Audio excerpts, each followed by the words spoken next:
It's 6:18 a.m. You're sitting in a dented pickup truck outside a construction site, waiting for the foreman to open the gate. The job pays by the hour. Concrete hauling, basic security, whatever the contractor needs that day. You check your phone and see the same notification you've seen all week. Your rent is overdue. 2 years ago you were wearing a uniform that meant something. You were clearing buildings in cities whose names most people can't pronounce. Now you're arguing with contractors about overtime and wondering how long your savings will last. A black SUV pulls into the lot before the gate opens. Not a construction truck. Not a worker. The windows are dark. It parks next to your pickup and idles. A man in a gray suit steps out and walks toward you like he already knows you. No greeting. No hesitation. "Your former reconnaissance, 3rd Battalion," he says. "You left service 18 months ago. 2 deployments. 1 commendation. 1 disciplinary note for ignoring a withdrawal order during an ambush." You stare at him. "That information isn't public. We're building a team," he says calmly. "Government contract. Overseas.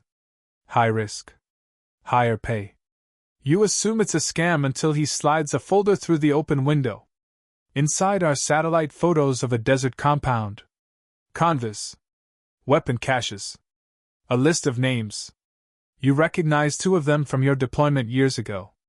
"Private military company," he says.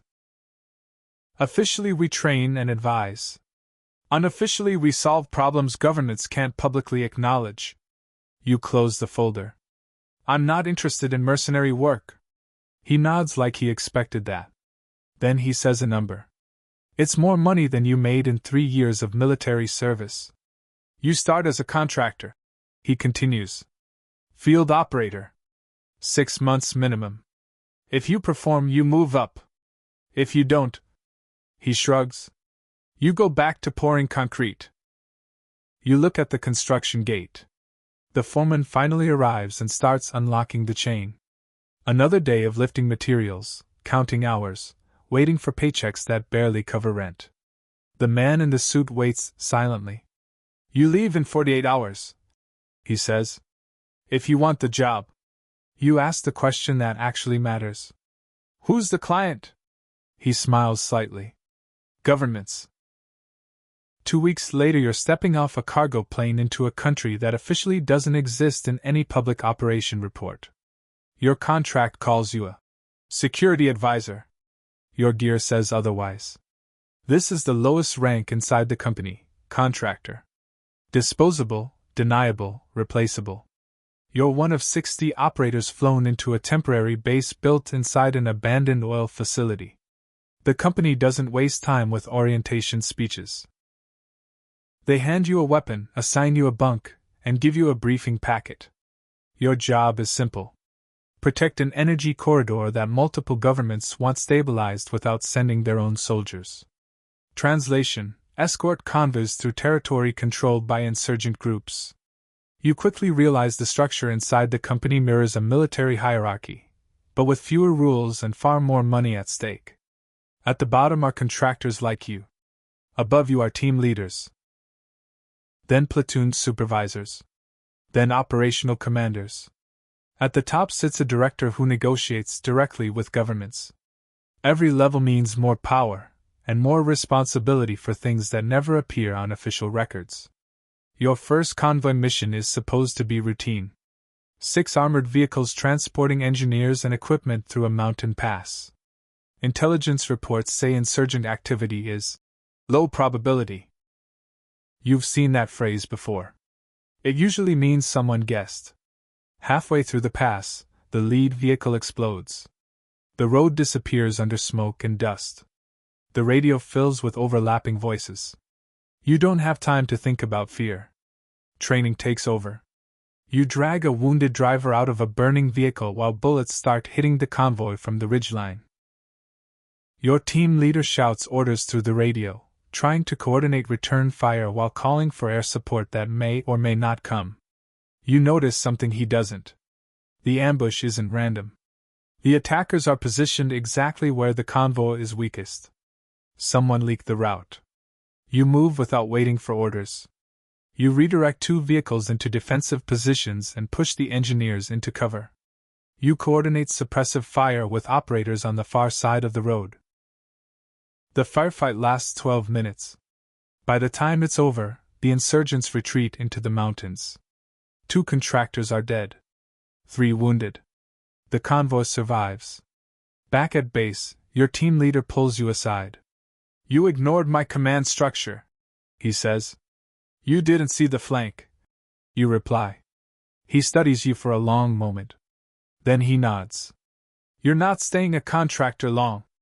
3 months later, you're promoted to team leader. The pay doubles. The pressure multiplies. Now you're responsible for 8 operators instead of just yourself.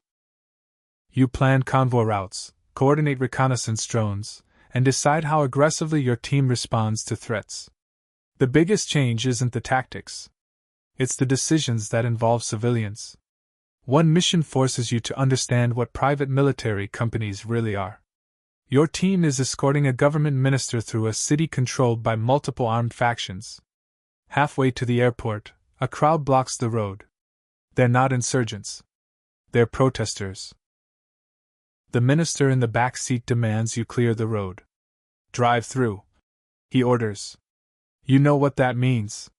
Your operators look to you for the decision. You calculate the situation quickly. The protesters aren't armed.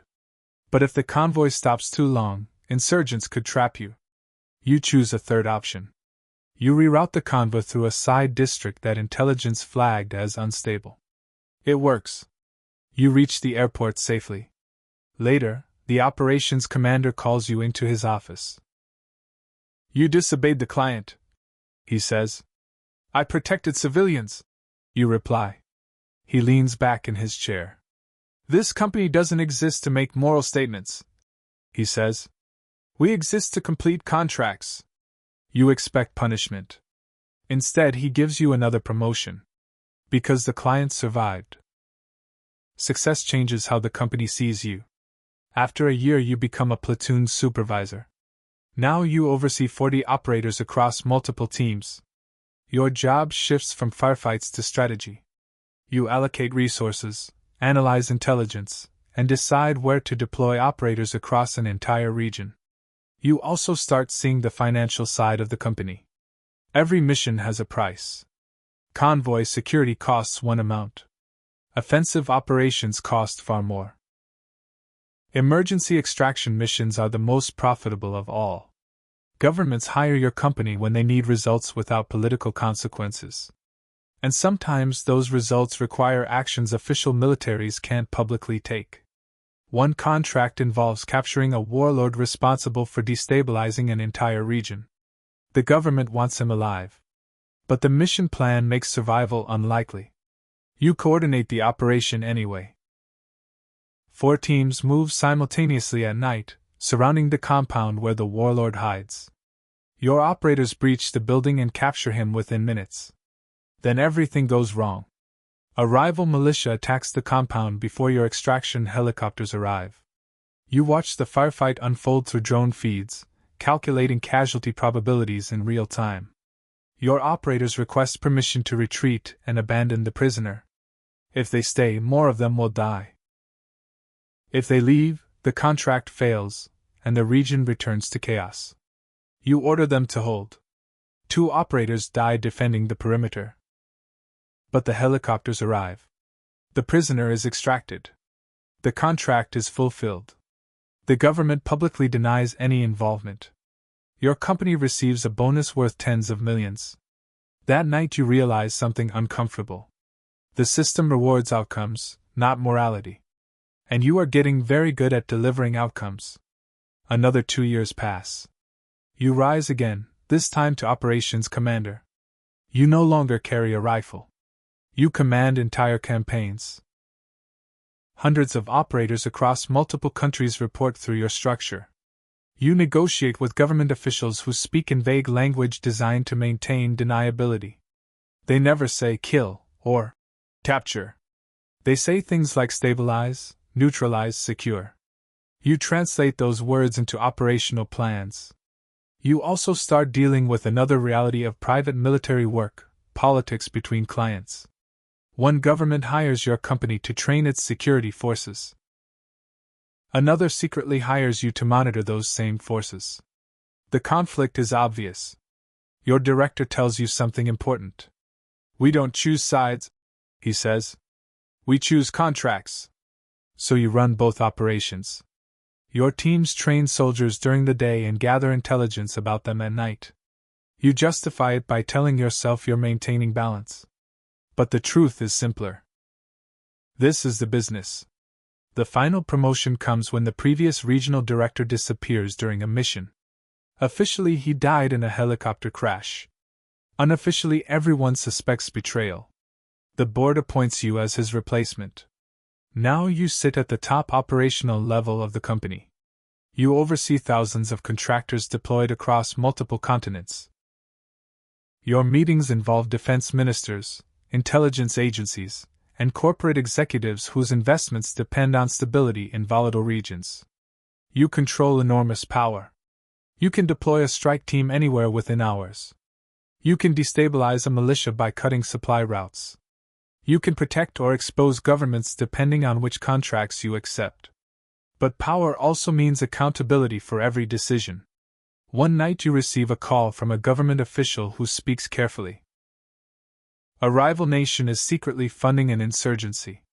The official wants your company to eliminate the leadership quietly. The payment offered could fund your company for years. But accepting the contract risks escalating an international conflict. You sit alone in your office reviewing intelligence reports.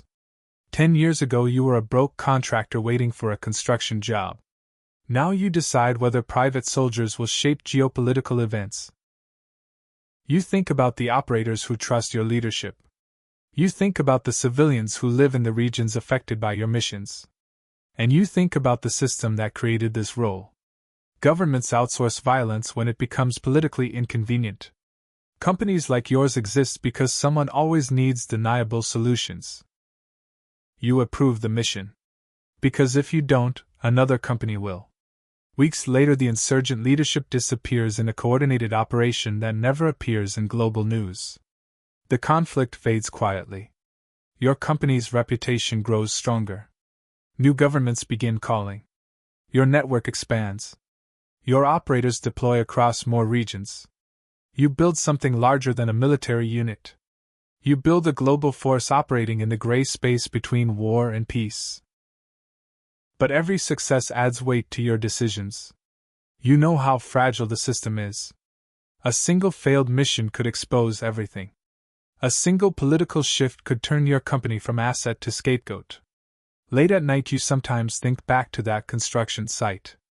The black SUV. The man in the suit offering a choice. You realize the truth now. You didn't just take a job. You entered a hierarchy built on power, secrecy, and plausible deniability. And every level you climbed required sacrificing something: certainty, morality, simplicity. You are no longer just an operator. You are the person governments call when they need problems solved without fingerprints. Your phone rings again. Another contract. Another crisis somewhere in the world. Another decision that will reshape lives you will never meet. You answer the call. Because this is your life now.